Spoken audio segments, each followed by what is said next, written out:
Hi everyone, I'm Ahana. And I'm Celine. And welcome back to another episode of the We Are podcast. So we're back in person. Which is good. After 3 weeks of filming online, I gotta say, filming online is not also, great. the YouTube angle is really bad because we have to film somewhere else today. Yeah. So, probably from now on, actually. Well, maybe not. I don't know. We'll see. But we'll see. Anyways, welcome to a news update episode. There's a huge update. Yes, this week that we'll start off with. Yeah, before we get into that though, I just want to say, actually, I don't know what I'm. Oh, happy summer, because summer's pretty much universally started. So happy summer. I hope you're what's your favorite thing to do during summer? Okay, I miss being a child because I would do so much more fun things, but now it's literally just tennis. I'm not even... I feel like my favorite thing about summer is, reading. Because I do that now, and I did that when I was a kid, too. I just would, do summer reading challenges. I don't do that now. I need to start doing that more, actually. You should read, Shatter Me. That's random. Anyways.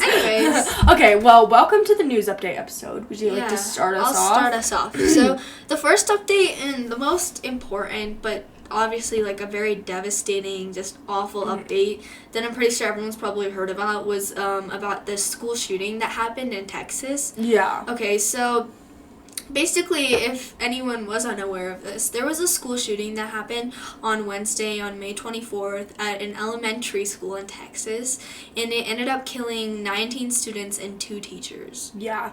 I mean, it's just devastating that this continues to happen, because there have been so many shootings, especially with elementary school children. Yeah, and it's awful, but, I can't believe it feels unreal almost, because it's just so shocking and it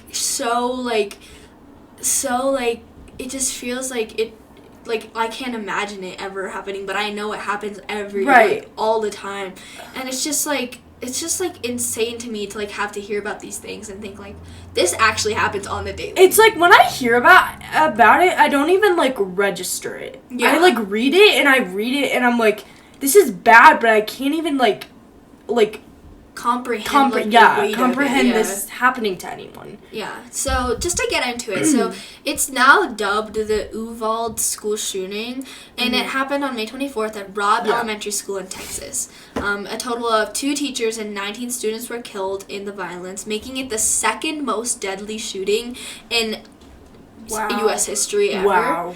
And that's 21 people that died, which is awful. Just terrible. So basically, the Robb Elementary School, this was right before summer, so they were, kind of, celebrating their festivities. They were, walking around, they had the honors, what's it called, the honor roll certificates handed out. They were basically just chilling before summer was out, they were, I think a lot of them were watching, the movie Lilo and Stitch, just to, end off summer, and so they were, doing that.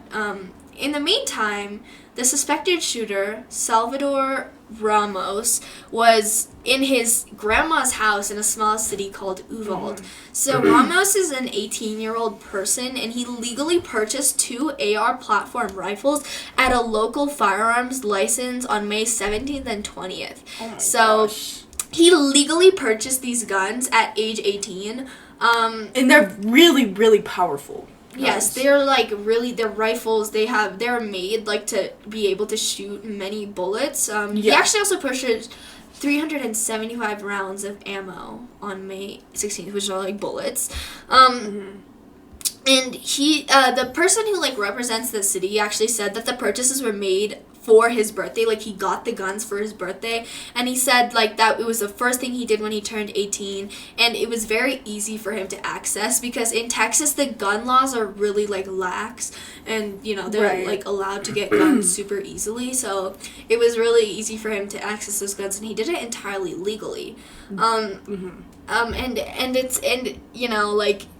In terms of his background, everyone always said he was a really quiet, shy kid. He always kept to himself. He worked a job at Wendy's, but even his manager was he kept to himself. He attended a local high school and lived with his grandparents. He had no friends that were a parent, and he had no criminal history either. So it wasn't anything just kind of an unassuming person. Yeah, he kind of just seemed really quiet. Yeah. But a lot of people that said that he at his high school he would get severely bullied and made a lot of like he would be made fun of a lot. And get this, people would literally like actually tell him that like you're like the school shooter type, and like they would actually call him like a school shooter, which is like weird. It's like weird just to point out. Another thing, he was like really into like video games, and he was also like really into like online friends. I feel like that can be dangerous sometimes, just like video games, because there are a lot of shooting video games that like I think he did play a lot of those actually. It's like when you grow up with that and when you're used to that as a child, I feel like it kind of makes it seem like not a big deal to you to like purchase a gun and like definitely. And so he actually was friends with a lot of online people, and one of his relationships, which I think is the most notable, is his relationship with a German girl. So she was like a 15-year-old German girl from Frankfurt, Germany, and they spoke daily on FaceTime. Like they were good friends. They communicated on this chat called like Yubo and played on the Play-Doh gaming app. You know, he kind of talked to her, and he said she got interviewed after it happened, and she said he, quote, looked happy and comfortable talking to me. And she always thought like any disturbing jokes he made were just like jokes, you know, she never thought much of it. She did say some chats alarmed her because, for example, like he actually like admitted to hurling dead cats at houses. What? Yeah. He would like throw dead cats at houses. Wait, where did he even get the dead cat? I don't even know, but she said that was like one of the conversations he had. He also said that like he told her that he had received like a package of bullets, and she was like, why? And he said, just wait for it, which is like weird. Oh, that's a little bit ominous. Yeah. And then the next day in the call after 11 morning of the shootings, he told the girl that he loved her, which is like kind of weird. So it kind of just shows like he had a really deep connection with this random girl in Germany, which is they'd never met in person, right? Yeah, I assume. Yeah, I don't think so. And then at 11:06 a.m., after complaining about how his grandmother was like contacting a device about his phone, he sent a message to her saying, quote, I just shot my grandma in her head. What? And then he sent another message at 11:21 a.m. saying, I'm gonna go shoot up an elementary school. Oh, that's messed up. Wait, did his grandmother die? No, his grandmother, yeah, I'll get into that, but Okay. she actually survived, and she's like in a hospital right now, but Oh my gosh. yeah, so basically less than a mile away after like shooting his grandmother, he drove to a school campus and crashed his truck in a ditch. It was 11:28 when that happened. Okay. So then he like actually there was like a funeral home like nearby, and he opened fire on people in the funeral home, but no one got hit, which is good. Oh, okay. So that was like the first kind of like, whoa, he's here to hurt people, you know? Right. Well, when he shot his grandma, that yeah, was but I don't think that many people knew about that. Yeah. But her grandma actually like managed to call 911, and she was admitted to a hospital. But Okay. after he crashed into the school, he shot at the funeral home. But at 11:33 a.m., Ramos entered the school through a rear door that a teacher had left propped open. Oh, okay. I'm guessing for like ventilation, just to like get some air. Right. But it was propped open, and he entered it, and he had very easy access into the school.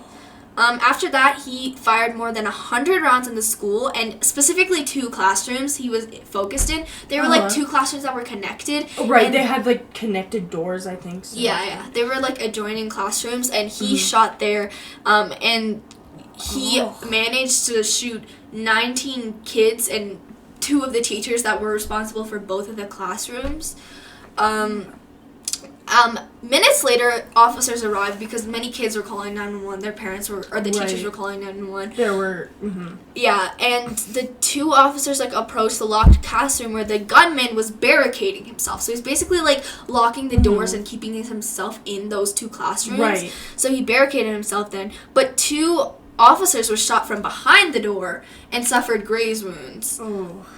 But, you know, around the time that, like, everyone was starting to, like, you know, take cover, it was around 12:03 p.m.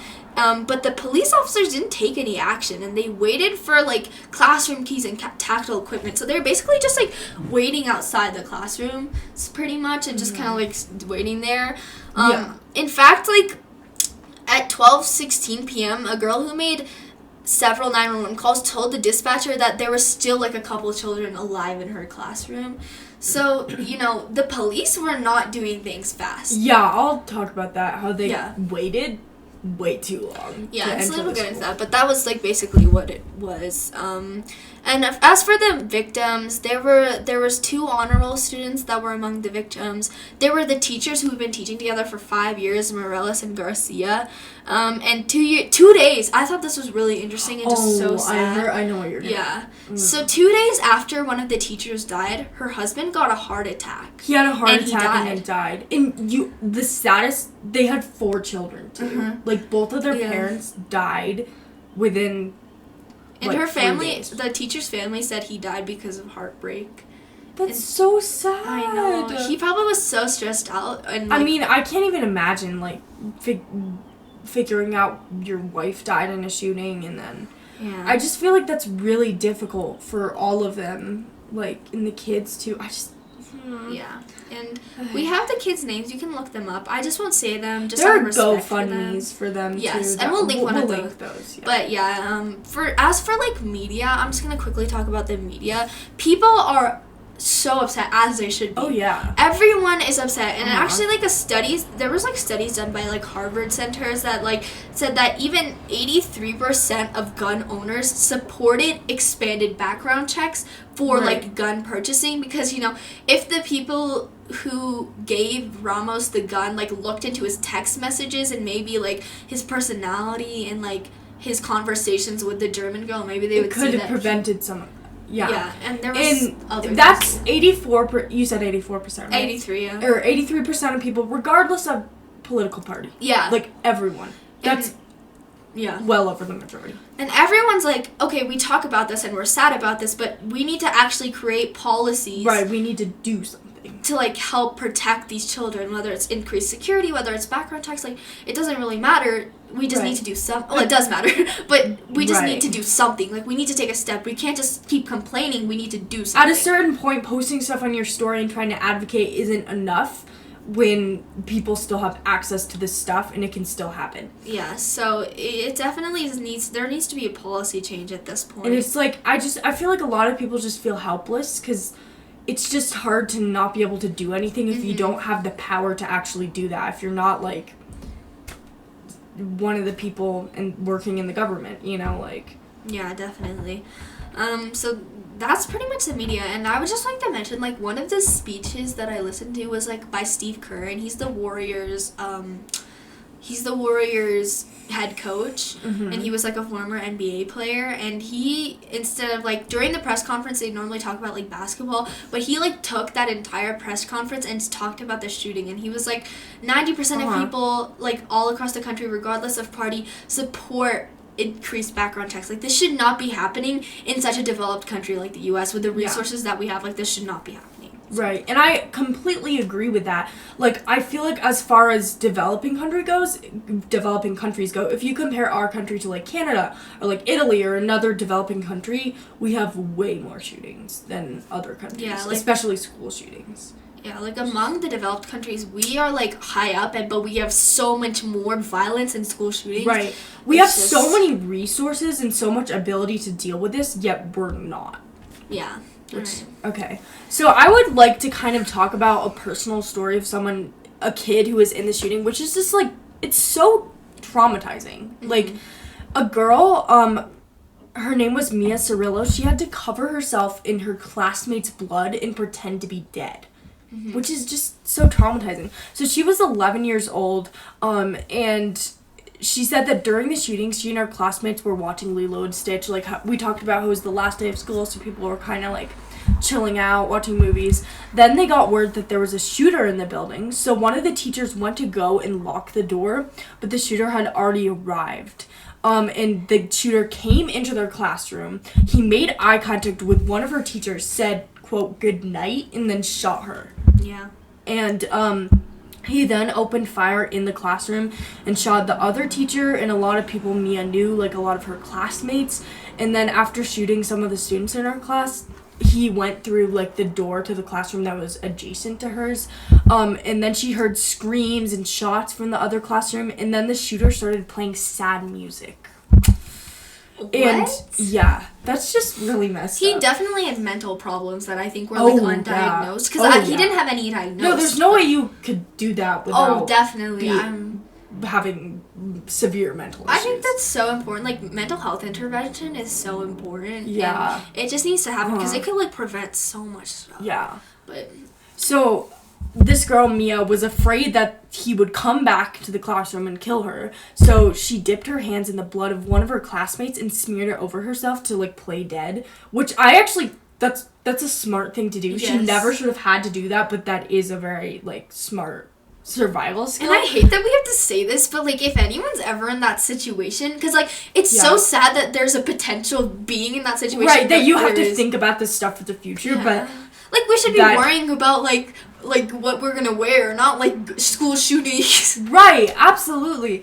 And it's like, you know, I have a lot of like, what's the word? Respect for her for doing that, but I also feel like that never should have had to have been done in the first place. Like, we're supposed to be learning about like empathy and like 2 + 2, but not like how to survive a school shooting. Right. And obviously she's traumatized after the event. Her mom said she had trouble sleeping and she like startles really easily. And it's just so sad, you know, that such an 11-year-old had to go through that, you know. Yeah. But there's also one other thing that I want to talk about, which is the police response, because a lot of people are actually rightfully mad about it. Yeah. Because so during this shooting, the on-site commander, who was like the commander, he was the school district's police chief, he decided to wait more than 45 minutes before they like used a key to open the door and confront the gunman. And so the police officers held off as they listened to all this gunfire from behind the door, because they were ordered like not to rush in yet.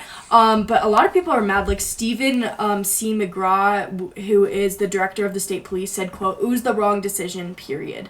And a lot of people were saying that like we could have prevented this, like some of the deaths, if they had gone in earlier. You know. Oh, and I'd also like to kind of just talk about like the response of like the gunman's family. Yeah. So like his mom said when she was asked like what she would say to the victims of the family, she said, quote, "Forgive me, forgive my son, I know he had his reasons." Which is what? Like, why would you, number one, why would you ask people to forgive you? Or forgive your son? Like, you... No. He had his reasons. And also, there's never a reason. There's never a reason. There's never a reason for that. There's just psychotic thoughts. And I think, you know, you have to be a psychopath. Like, he probably, if he got diagnosed, he would have probably been diagnosed with psychopathy. Because, like, psychopathy is, like, you don't feel emotions for, like, pain of other people. Like, you can't feel empathy or you can't feel sad. Or, like, some mental... I don't know. I'm not, I'm not a medical doctor, but, like... Like, that's not a reason. No. Not at all. And the one thing I would like to talk about kind of along those lines is, like, the governor of Texas, Greg Abbott, actually, he said, like, it could have been worse. Which, that is one of the worst things you could ever say to, like, grieving families and, like... Like, even if one person died, it could not have been worse. Because one person dying is the worst it can get. You know, just one person leaving, like, you shouldn't say it can't be worse. It's not comparable, right? Yeah, it's not a relative thing. It's if something's bad, it's bad. It's not relatively, like... Yeah. It's... Like, 19 kids died. That's... It doesn't matter if more kids could have died. It's still the worst it could get, you know? Right, absolutely. Because, like, any death is That was just extremely insensitive to say. So... wow. Yeah. So, that is awful, and we are so sorry to all of, like, anyone who had to go through that, all of their families. I mean, yeah, it's just something that you know happens, but you can't even, like, wrap your head around the fact that that stuff would even happen to people, you know? So. Yeah. How about, let's just do one more update and then go to the break. Okay. Yeah. Okay. Ready? Oh, do you want me to do an update? Sure. Or wait, are you doing one? Oh. I don't care. Whatever you want to do. You can go ahead. Okay, do you want me to do, like, kind of a happy... Yeah. Like, this is more of a lighthearted one. So, Ellen Degeneres says goodbye to her talk show. So, I mean, I guess it's sad, because, like, it's her talk show, Everyone but it's hates still, her now, though. Yeah. Yeah, I don't know. What was the controversy? Do you know? I think she, like, treated people on her staff badly, and everyone was upset about it. Oh. Yeah. Okay. Or, like, she's fake or something. I don't know. Yeah, there's definitely controversy. Yeah. But, anyways, so her talk show, though, was pretty influential, though. It was called the Ellen Degeneres Show, or it's often just called Ellen. But it was, like, kind of a comedy show. So it was very, like, influential. So, the talk show, so Ellen is, like, 64 years old, and she's bidding goodbye to it after 19 seasons, which is actually quite a while. Yeah. And she said it was, like, an emotional day, and she actually brought Jennifer Aniston on, as well as Pink and Billie Eilish, because Jennifer Aniston was on, like, the first episode of her show, and yeah, it was just kind of, like, an emotional thing, and it was also an influential show just because Ellen was, like, openly gay, which was kind of, like, people weren't as open about it at the time that she started it, so it was just, like... Yeah, and I mean, obviously, we don't, like, support her because we know, like, a lot of people are upset with, like, how she's... Like, they say she's fake, and I don't really know exactly what went down. Yeah, I don't know enough about that. But I think she did help some people. And some of the messages she sent out were good. It's just, like, I do understand that she could have been, like, a little manipulative. Right. And maybe a little bad treating, but yeah. But, yeah. That's just kind of a more lighthearted topic to end off the first half. Yeah. So, in the second half, we'll be talking more about things like Russia and Ukraine and Johnny Depp and Amber Heard, which is everywhere. Oh, my God. So, stay tuned.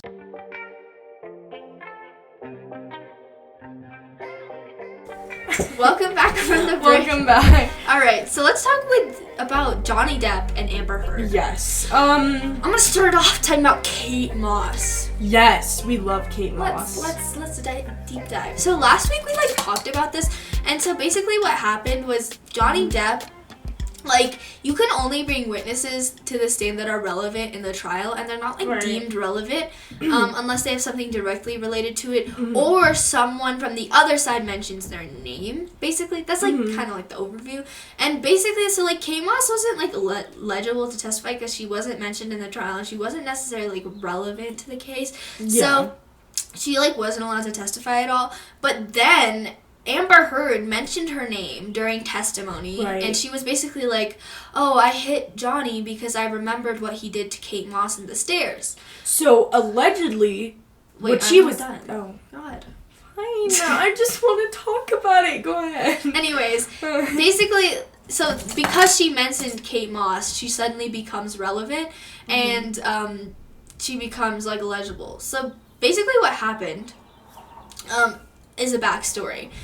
What Amber Heard was talking about, there was, like, rumors going around that Johnny Depp pushed Kate Moss down a flight of stairs while they were on vacation. But what actually happened, and what Kate Moss testified what happened was she fell down the stairs because it was rainy, and she fell down the stairs by herself, like she just slipped and fell. And Johnny actually was the one who came back and, like, carried her to the room and brought her medical attention. So that basically disproved anything that Amber Heard said, and it basically was, like, saying that, like, Amber Heard basically lied during testimony by saying that he pushed her down the stairs. So that was, like, a big win for Johnny Depp's team. Oh, yeah. And because it was just showing that this person that had allegedly, according to her, like, been abused by Johnny wasn't. And it's also a really big deal because Kate Moss, like, she doesn't have, like, social media. She doesn't do interviews. She's not, like, a media person. So for her to come and testify in favor of Johnny Depp, her ex-boyfriend, was really powerful, and it kind of showed that, like, he was a good person and she did want to defend him. Right, exactly. So that was definitely good for their side. And yeah. Okay, so then you can go first. Okay. So Elon Musk was kind of, like, he hasn't really been involved, like, in the case, but he allegedly, like, dated Amber Heard. Well, actually, it was proven that they, like, dated. Yeah, but anyways, he finally shared his thoughts publicly about the trial. I mean, he didn't say much. He just said, quote, "I hope they move on. At their best, they are both incredible." So, like, he wasn't, like, trashing either one of them. Yeah. Which is interesting. You know? Yeah. Because, like, a lot of people would be like, wouldn't he be on Amber Heard's side? But, like, not necessarily. Yeah, I think he knew he would get a lot of, like, clapback if he did that, so. Right, but he also didn't want to go against Amber Heard, because that would create some, Okay, let's talk about... She might poop in his bed. Yeah, let's talk about, like, some of the last moments in the trial. So, the trial, like, ended recently, and now the jury's, like, in the deliberation stage, which is basically where they're deciding, like, who wins, basically. Right, and jury deliberations can take a while. It can take, like, a week. It can take a day. It could take 2 hours. It really depends on the case. There's a lot of evidence, and for a jury to, like, make a verdict, they have to have a unanimous decision, so, like, everyone has to agree. And their first, like, day of deliberation was on Friday, and they didn't reach a unanimous decision, so they're gonna come back on Tuesday and basically after Labor Day and, like, deliberate again. So people are saying that the verdict could come, like, end of May or early June would be, like, an estimate. Yeah, okay. Okay, so in terms of, like, evidence that was kind of introduced towards the end of it, so Johnny earlier had said that, like, Amber severed his finger from a vodka battle, which was, like, one of the biggest, like, testimonies. And then Amber, like, testified about that incident with, like, a totally different, like, what she said was completely different. Yeah. She basically said that during the vodka bottle altercation, it started out with a fight about Johnny not being happy about her working with Eddie Redmayne, which is, like, an actor. And then she said Johnny struck her in a manner that, quote, "sent her to the ground and broke a bottle and threatened to cut her." And for the finger injury, Amber said he did it to himself, which, like... And the craziest thing about this is that both sides had, like, surgeons who testified, and Johnny's surgeon said that the injury he described was consistent with, like, what he described had happened, but then Amber Heard's lawyer on her side said that it was inconsistent and that her account was consistent with what could have happened. So it's like... He said, she said. Yeah, of course it's, like, differing testimonies from both surgeons on either side, so it's just, like...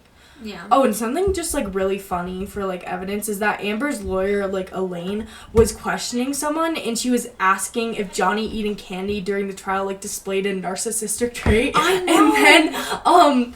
And then, like, Camille and Ben, who are Johnny's lawyers, just started eating candy. Yeah, she was like, oh yeah, him eating candy, like, shows he's a narcissist during the trial, and then they started eating candy to, like, mock her. It was really funny. That was actually kind of funny. Yeah. But, so both teams had their closing statements, so, like, closing statements are kind of, like, last words, like, for the jury, like, your last what you want to say. It's kind of summing up the trial. So, like, Camille Vasquez, she talked about how Amber had, like, borderline and histrionic personality disorder. She talked a lot about her, like, fear of abandonment and how she got angry and how a lot of people had seen her, like, clawing at Johnny, and, like, there were text messages telling him not to leave. And then she talked about, like, how she called Amber a, quote, deeply troubled person. And she also talked about how Johnny was actually the one who wanted a divorce, but then Amber found out and tried to divorce him before he could divorce her. And she also talked about, like, the day Amber had filed a restraining order, she had allegedly, like, tipped off the paparazzi to come there and take photos of her, like, supposed injuries. And she replayed videos of, like, Amber admitting to hitting Johnny. I think it was a good closing statement, like, a good kind of another thing I think was, like, so powerful. She's like, Amber is an actor. This is the biggest performance of her life. Yeah. Because when she was crying, she didn't even actually shed a tear, which, like, her acting coach said she had trouble, like, actually, like, coming up with real tears. And so she was, like, kind of, like, pointing at the fact that her entire testimony was, like, an acting. Was, like, because she's an actress. Yeah. Yeah. So then Amber's lawyers had their closing statement, and they talked about kind of, like, the First Amendment and how she didn't actually mention Johnny's name in the op-ed, and how they're like, oh, you can't just, like, infer stuff, otherwise you can't say anything, but, like, yeah, so that's kind of summing it up. We'll see what happens with the jury, and yeah. Yeah. All right. Russia and Ukraine, shall we? All right, so Russia and Ukraine, as we know, the war is still happening. It's kind of, Russia's intensifying its attacks lately. They've captured more key areas in Ukraine. So Russia now has control over Lyman. Russia's defense ministry on Saturday said that they now control Lyman, which is a town located in eastern Ukraine. It's kind of a key transport hub, so it's kind of a big deal that they took control of it. But Ukrainian and Russian forces have been fighting for Lyman for several days, and so it's not great that Russia has control of it just because it's a strategic area. So Russia is also trying to capture... I'm gonna have a hard time pronouncing this. I looked up the pronunciation, but Severodonetsk. Severodonetsk. Yeah. Yeah. Okay. Sure. Which is another city in Ukraine. But the regional governor said that the city hasn't been cut off. So basically they're actively fighting against it. So the Pentagon said it's still actively being fought over but there have been bombings that have dismantled water, gas, electricity, stuff like that. But the general staff of the armed forces of Ukraine said that Russian soldiers led an offense to a city there and or a village there, and they're trying to take control, but they did retreat in one area, so yeah, it's kind of an active thing, so they're not sure what's gonna happen. But in a Ukrainian city, I'm so bad at pronouncing things. Mykolaiv. I don't even know where it is. Right there. Oh. Right there. Mykolaiv? I don't know. Yeah, okay. Yeah. One person was killed and 7 were wounded after Russian forces shelled residential areas. And there's a lot of Russian shelling lately. Russian shelling destroyed a substation of solar plants in Mariupol. So, it's not great. And actually an Australian man who was traveling to Ukraine to help with humanitarian aid was killed. His name was Michael O'Neill, and he was there. He was helping Ukrainian citizens flee the country and transporting them, and he was killed, which is just sad. Yeah. But yeah. So there's also one other thing I wanted to talk about in terms of Russia and Ukraine, which is the Russian-Ukraine war has actually sprouted a big food crisis. Because Ukraine and Russia are both big importers of food, and with sanctions placed on Russia, and with Ukraine a lot of the farmland being destroyed or not having access to it, it's caused a lot of issues. Harvest Holdings is a big kind of agricultural firm in Ukraine, and it processed almost 500,000 acres of Ukrainian farmland in 2014, but a lot of that isn't accessible because some of the areas it's in have been captured by Russia, or they're under attack, so a lot of stuff has happened that's made that inaccessible. And Ukraine and Russia account for 1/3 of global wheat and barley exports, so when you're not having all of those exports, it's hard to get the things we need. But Russia, in terms of the food crisis, has responded by pressing the West, which is kind of the U.S., to remove sanctions against them. So Putin said that Moscow, quote, is ready to make a significant contribution to overcoming the food crisis through the export of grain and fertilizer, on the condition that politically motivated restrictions imposed by the West are lifted. So it's kind of an ultimatum, or a blackmail in a way. So, it's definitely not a great thing, because a lot of poorer countries are suffering a lot from not having the access to those exports. So, yeah. All right. Ready? Yes. All right. So the next update is also related to Russia and Ukraine. But this is kind of a big news, actually, and it was about how for the first time in the war, a Russian soldier was sentenced to a prison sentence of life for killing an unarmed Ukrainian civilian.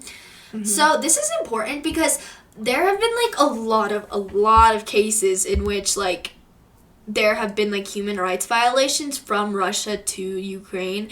In fact, there was actually a documented 11,000 ongoing war crimes in Ukraine with 40 suspects already identified. So there's been a lot of war crimes. There have been rape, there's been unnecessary death, there's been abuse, there's been harassment. There's just been a lot of things from Russian soldiers to Ukrainian people that have been so unacceptable. And for the first time, Russian soldiers actually being punished for it. So, basically what happened was, this soldier was a 21-year-old Russian soldier, and he was sentenced to life in prison after he murdered an unarmed Ukrainian civilian. Ooh. So his name was Sergeant Vadim Shishirmarin, and he pleaded guilty to killing a Ukrainian man in the northeastern Sumy area. Sumy area, but he claimed that he was simply following orders given to him. So, like, he said that, like, he didn't actually, like, want to kill him, and he didn't kill them for no reason. He said that his people who he was, like, a lesser person, like, below his, like, captains or whatever, they told him to kill him. Oh. So the man killed was a 62-year-old man who was unarmed. He was killed by a gun to the head. According to, like, Ukraine's criminal code, this is punishable to 10 years of life in prison, but he actually, like, he got the full sentence, which is life in prison. Okay. And so he says, he says in court that what he did was unacceptable, and he pleaded for forgiveness, but he was only doing what his commanding officers told him to do. And you know, they basically, his, like, entire defense was, like, he was pressured into doing it and it wasn't his fault. But people said that, like, he shouldn't have carried it out regardless because it was a criminal order to shoot him, and he didn't have to carry it out. So that was basically, like, what happened. It's important because a lot of people are saying it will set the stage for Ukraine to prosecute more war crimes in the future. Mm-hmm. And as I've talked about, there's so many war crimes going on there. Like, there's so much abuse and, like, just awful treatment. And, like, shellings of innocent civilians. Yeah. So, you know, that could be, like, a precursor for other trials. In the Kremlin, which are, like, the Russians, they tried to distance themselves from the case, saying that, like, it did not have information about the proceedings and it wasn't really their fault, and it was a very limited ability to, like, help with anything, and that what happened was unacceptable, but it wasn't their fault. So they're kind of, like, avoiding responsibility. Yeah. Which is... Okay, I was going to do another news update, but since it's already pretty long, do you want to just end off with your last one? Yeah, okay. So, my last one is also kind of sad. All these updates this week are so sad, and I'm sorry. But we'll end off with good news. Yeah! Yeah, of course! What is going on? Like, you wake up and you look at the news for the past 3 years, and you're like, oh. Like, seriously, I can't... What's the best thing? I can't even remember anything good happening, like, on the... That's so sad. Besides, like... Why do I... Actually, that wasn't good. I just remember some lady, like, stealing a gem, but that's actually not a good thing. Honestly, I wish that was the news we saw. Yeah, that would still be better than, like, what's actually what we're happening. dealing with right now. Yeah, anyways. My last update was Corey Johnson is sentenced to life. So, Corey Johnson, this is kind of like a really weird case, but he was a 21-year-old, and he was sentenced to life in prison on Thursday after he was convicted of first-degree murder and 2 accounts of attempted murder, and he basically fatally stabbed a 13-year-old boy during a sleepover. Wait, so this dude is 21. Mm-hmm. Wait, why is he even having a sleepover with... I think it happened in 2018, which is, like, 4 years ago. Oh, okay. So he was, like, 14 when it happened. Oh, okay, so 14. Or not... No, he was like 17. And wait. Okay, that's still a pretty big age gap. Were they just friends or like, I don't even... They were friends, yeah. Involved? Okay. I think they were just friends. But basically he said that he was like a guest of the Kyle Bancroft who was 15. Oh, okay. Sorry, I get that wrong. Okay. Basically he was sleeping over with the victim's brother who was 15 when he was 17. Okay. He attacked his 13-year-old brother, Dane Bancroft. What? So basically what happened was, at the time, he was like around 17-ish, and the person he was staying over with was 15, but he attacked his brother who was 13 and killed him. So he stabbed the 13-year-old brother 32 times. Oh my god. Yeah, 32 times. That's some real, like, anger. Do you know why? No. It was just like... During the trial, he literally said, quote, "I wish I could take it back. I wish I could do something to do it right. I'm not like that. Like, I'm not a violent person." What would possess you to do that to some someone's brother too. No, like, and he goes on to say that like he's not a violent person, which does not make sense. How do you stab someone 32 times, but you're not a violent person, of course. Like, yeah, basically, yeah. He said it was a heinous and cowardly thing, and like he was ashamed of it, but it was just That's weird. Yeah, like, so he was really 17 when it happened. He confessed to the crime, and he cited his Muslim faith as the motive. Ooh. I think this is important just to note, because during the investigation, his relatives told the police that he was fascinated with dictators like Hitler and Stalin, and he had been studying... a little bit... Yeah. Not... good. Yeah, and he'd been studying the Quran, which is like the Islam's like holy book, like kind of like the Bible but for Islam. Yeah. And he was studying that, and you know, a lot of people said that like he was made fun of because of his Muslim faith, and like a lot of people were like against it. And according to like the affidavit, that Johnson told police that like the people's house he was at, they were like idolizing famous people and referencing them as gods, which went against his like Muslim religion.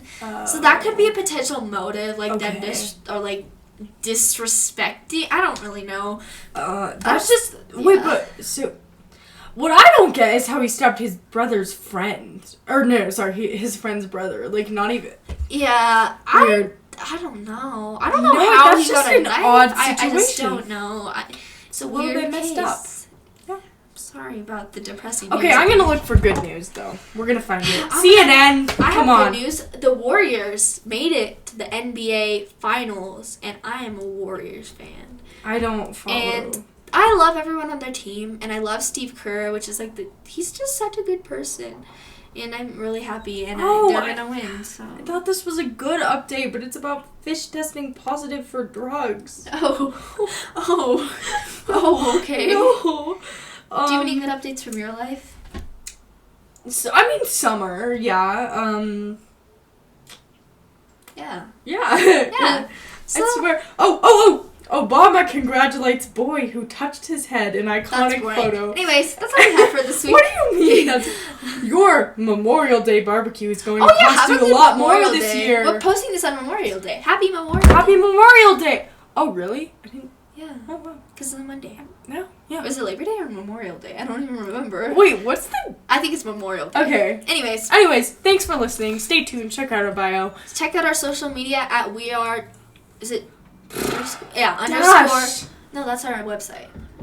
Our social media is weare_youth.org, and then our website is weare-youth.org. I tell everyone. And check out our social media. Email us or DM us for any questions. Follow us and stay tuned. All right, bye.